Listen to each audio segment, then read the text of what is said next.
pilar-pilar kebijakan kependudukan dan dampaknya di masa COVID-19.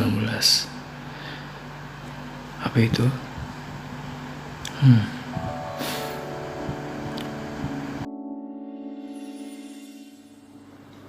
Hai, kembali dengan gue Gada Sarubasa di sini. Kali ini gue akan membicarakan sesuai dengan kajian yang gue sudah sebutkan di awal dan juga sebagai tema maupun juga tugas besar kedua gue yang diberikan oleh Bapak Abra Gurutno MAP selaku dosen pengampu gue di mata kuliah kebijakan kependudukan.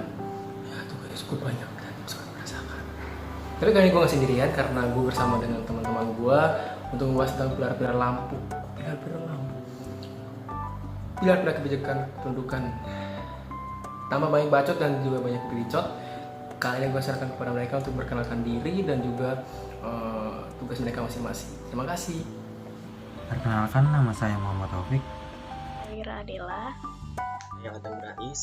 Saya Dwi Nurul Hasana dari kelompok 2. Cukup sampai situ aja kalian perkenalannya karena kita akan lanjut kepada kebijakan kependudukan.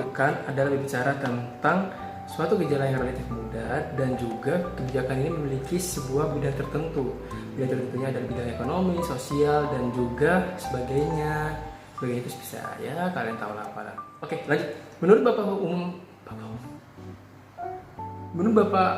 Umum Haji Eldrik, Bapak H.D. Eldrik dalam kutipannya di Bapak Agus Yudhoyono, Agus Yudhoyono mengatakan bahwa kebijakan kependudukan berbicara tentang sebuah keputusan legislatif dan juga program administrasi dengan berbagai usaha pemerintah yang lainnya dimaksudkan untuk merubah sebuah kecenderungan yang buruk untuk merubah kehidupan yang lebih baik dengan kesejahteraan yang buat keluarga tercinta kalian.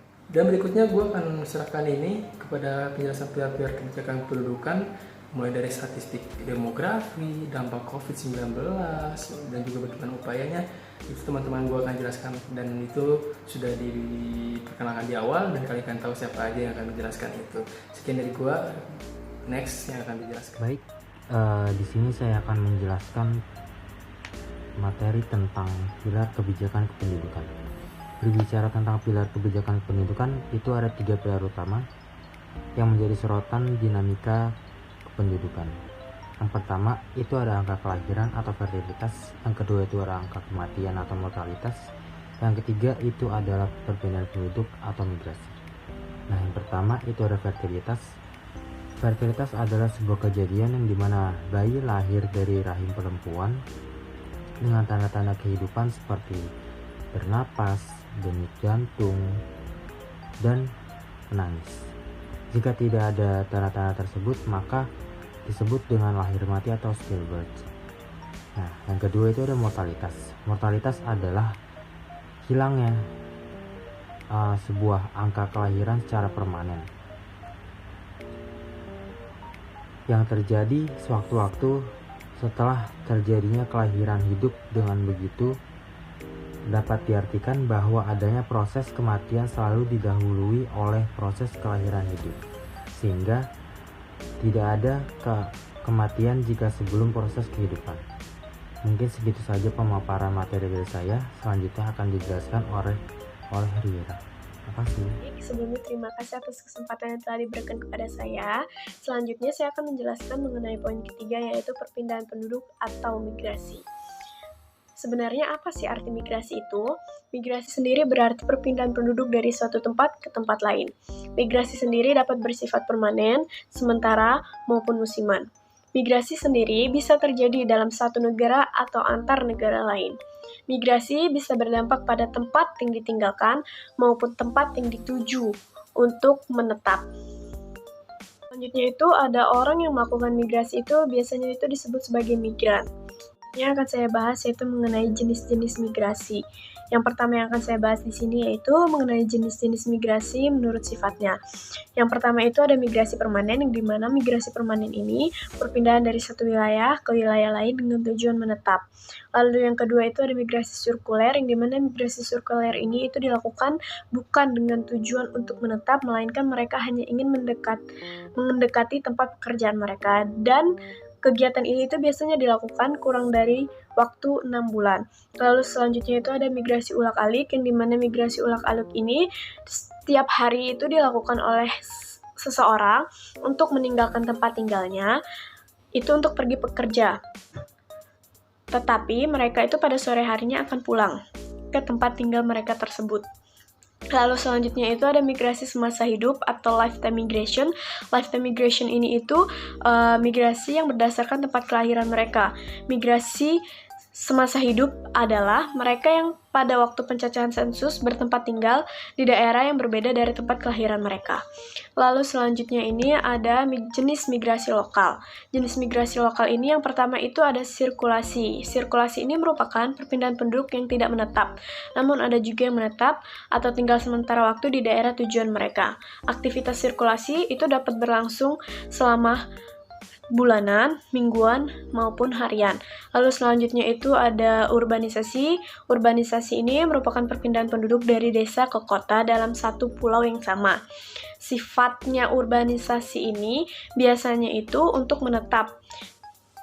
Lalu selanjutnya itu ada ruralisasi. Ini kebalikannya dari urbanisasi tadi. Kalau urbanisasi itu perpindahan dari desa ke kota, namun kalau ruralisasi ini itu perpindahan dari kota ke desa.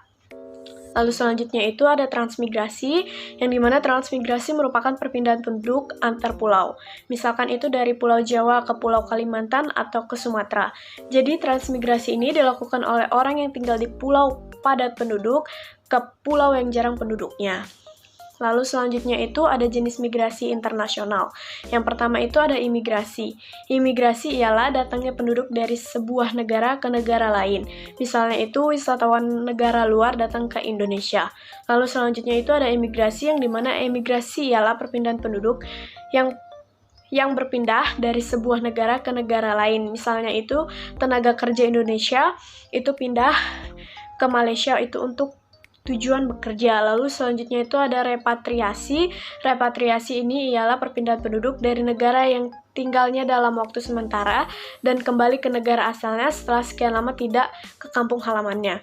Contohnya, orang Indonesia yang sudah lama menetap di negara luar kembali pulang ke kampung halamannya yang ada di Indonesia. Sekian materi yang dapat saya sampaikan. Materi selanjutnya akan disampaikan oleh teman saya. Terima kasih. Baik, saya akan menjelaskan tentang dampak COVID-19. Data dari Johns Hopkins University dan Medicine Coronavirus Resource Center per 25 Maret 2020 menunjukkan penularan COVID-19 sudah menjangkit 175 negara dengan angka penularan sebanyak 425.493 kasus. Terhitung pada 22 Maret 2020, dua kasus pertama COVID-19 masuk ke Indonesia. Informasi terkini tanggal 21 April 2020 telah terkonfirmasi 7.135 kasus dan 616 orang meninggal karena coronavirus. Dari data tersebut, maka dapat dikatakan tingkat case fatality rate di Indonesia cukup tinggi, yaitu 8.633%. Dari terkonfirmasi merujuk pada hasil penelitian Pusat Pengendalian dan Pencegahan Penyakit Center for Disease Control and Prevention China menyatakan bahwa korban meninggal umumnya adalah orang lanjut usia yang telah memiliki riwayat masalah kesehatan. Dalam data itu, usia 10-19 tahun memiliki resiko kematian hanya 0,2%. Kemudian usia 20-29 tahun 0,2%. Usia 30-39 tahun 0,2%. Usia 40-49 tahun 0,4%. Usia 50-59 tahun 1,3%. Usia 60-69 tahun 3,6%. Usia 70-79 tahun 8%. Terakhir, usia di atas 80 tahun 14,8%. Kaitannya dengan bonus demografi, kelompok usia produksi mulai dari usia 16 hingga 35 tahun rata-rata memiliki persentase resiko kematian masih jauh dari kelompok usia 70 sampai 79 tahun dan usia 80 tahun ke atas. Demikian jika usia 36 hingga 64 tahun dikalkulasikan, hasilnya tampak masih jauh dari usia yang mendominasi.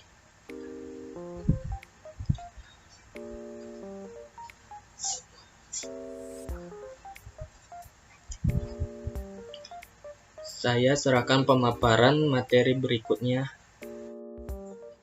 Natasha Dwi Aprilia. Di sini saya akan menjelaskan mengenai dampak COVID-19 yang sebelumnya sudah dijelaskan oleh Adam Rais. Di sini saya ingin menjelaskan bahwa dampak COVID-19 ini masih berkaitan dengan bonus demografi, yang dimana kelompok usia produktif mulai dari usia 16 sampai 25 tahun yang memiliki tingkat kematian yang sangat rendah, karena usia 16 sampai 25 tahun masih memiliki tingkat kesehatan yang tinggi dibanding dengan usia 75 tahun sampai 80 tahun yang rentan akan penyakit, di mana juga dapat dibandingkan dengan risiko-risiko yang memiliki potensi kematian yang meskipun kecil tidak menutup kemungkinan Indonesia akan mengalami kehilangan secara jumlah usia produktif sebelum masa bonus demografi ini berlangsung. Upaya pemerintah untuk meningkatkan pemulihan ekonomi masyarakat akibat dampak COVID-19, antara lain 1. Program Kartu Prakerja. Bentuk program ini berupa pelatihan atau intensif kepada calon pekerja atau pekerja yang ingin meningkatkan kompetensinya, serta pekerja yang terkena pemutusan hubungan kerja atau PHK. Tujuan program ini yaitu untuk meningkatkan keahlian atau kemampuan pekerja ataupun calon pekerja, serta meningkatkan produktivitas dan daya saing tingkat kerja. Memberi subsidi untuk usaha mikro, kecil, dan menengah atau UMKM. Tujuan program ini untuk perluasan kesempatan kerja dan penyerapan tenaga kerja bagi masyarakat yang berpendapatan rendah untuk menjalankan kegiatan ekonomi produktif. Yang ketiga, bantuan sosial atau bansos dan bantuan pangan non-tunai atau BPNT. Tujuan program ini yaitu untuk meningkatkan ketahanan pangan sekaligus sebagai mekanisme perlindungan sosial dan penanggulangan kemiskinan. Yang terakhir, kebijakan pemberian bantuan langsung tunai atau BLT desa. Program ini merupakan pemberian uang tunai kepada keluarga yang tidak mampu akibat pandemi COVID-19. Program ini ditujukan kepada warga yang kehilangan mata pencahariannya akibat pandemi COVID-19 dan belum mendapatkan bantuan apapun. Baik teman-teman, terima kasih atas penjelasan dari kalian. Jadi di sini saya akan membaca tentang kesimpulannya. Jadi kesimpulan yang dapat diambil adalah pandemi COVID-19 telah berdampak besar pada populasi, termasuk penurunan laju kelahiran, peningkatan angka kematian, dan perubahan pola migrasi. Pentingnya sistem perawatan kesehatan yang dan aksesnya merata bagi semua warga. Banyak perusahaan dan individu beralih ke kerja jarak jauh selama pandemi. Pentingnya akses yang adil terhadap pendidikan, termasuk akses internet dan perangkat digital. Itu dari yang PPD. Dan jadi kesimpulan yang ada di makalah itu adalah 1. Pengaruh pandemi terhadap penduduk. Pandemi COVID-19 telah berdampak besar kepada populasi, termasuk penurunan bagi laju kelahiran, peningkatan angka kematian, dan perubahan pola imigrasi. Dan yang kedua, peningkatan kesehatan masyarakat. Pandemi ini menyoroti pentingnya sistem perawatan. kesehatan yang kuat dan akses yang merata bagi semua warga. Investasi dalam infrastruktur kesehatan dan upaya pencegahan penyakit ini akan membantu masyarakat yang lebih sehat dan tahan terhadap krisis masa depan. Yang ketiga, perubahan pola kerja. Di sini banyak perusahaan dan individu bekerja jarak jauh selama pandemi yang dapat mempengaruhi migrasi penduduk antar kota dan pedesaan, serta pola perkotaan. Perlu diadopsi kebijakan yang mendukung fleksibilitas kerja dan mempromosikan keseimbangan kehidupan kerja yang sehat. Dan yang terakhir, pendidikan dan digitalisasi. Pandemi telah menyoroti pentingnya akses yang adil terhadap pendidikan, termasuk akses internet dan perangkat digital. Kebijakan pendidikan yang inklusif dan investasi dalam infrastruktur digital akan membantu mengatasi kesenjangan kependidikan dan diperparah selama pandemi. Itu kesimpulan dapat yang saya bacakan. Maka selanjutnya akan dilanjutkan oleh Hanif membaca saran. Sudah dijelaskan kesimpulannya, gue akan memberikan sebuah saran jika kalian ingin mencari lagi lebih lanjut tentang kebijakan kependudukan dalam upaya menangani suatu COVID-19, karena COVID-19 juga sudah berlalu, tapi kita tahu bahwa pasca COVID-19 tetap akan selalu berjalan. COVID tetap ada dan kita hanya perlu dengan waspada maupun juga menjaga kesehatan kita. Dan juga gue sarankan untuk mencari lebih lanjut tentang bagaimana kebijakan kependudukan dalam menangani sebuah kasus yang akan terjadi lagi setelah ini. Mungkin ada virus yang baru, ada kejadian wabah baru, kita nggak tahu. Tapi yang jelas adalah bahwa kebijakan kependudukan penting ketika kita lagi dalam permasalahan ekonomi dan juga permasalahan di saat bagaimana kita mengatur antara ekonomi atau kesehatan. Sekian dari gua, Grizir Basalahi. Gue izin cabut. Assalamualaikum warahmatullahi wabarakatuh.